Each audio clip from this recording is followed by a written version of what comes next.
একদিন কলা, নারকেল ও তাল একসাথে বসে বসে গল্প করছিল। তাদের মাঝে তাল বলল, আজ সবাই আমাদের দুঃখের কথা শুনবো। তারপরে সবাই বলল ঠিক আছে। নারিকেল বলল, তা তাল আগে তোর দুঃখের কথা বল, দেখি তোর কত দুঃখ আছে। তখন তাল বলল, আচ্ছা বলছি, মনোযোগ দিয়ে শুন সবাই। তাল বলল, মানুষের মনে একটুও মায়া দয়া নাই রে। মানুষ আমার এমন ভাবে চিপে চিপে খায়, তবুও তাদের মন ভরে না। ভাবছি হয়তো আমায় চিপে খাওয়ার পর ফেলে দিবে, না, তবু আমায় কুড়িয়ে কুড়াল দিয়ে কুবিয়ে খেলো।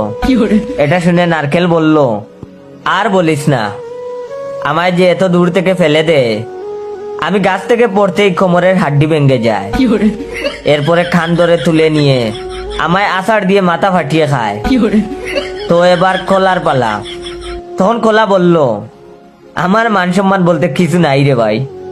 আমায় যখন খাওয়া শুরু করে, আমার কাপড় খুইলা খায়।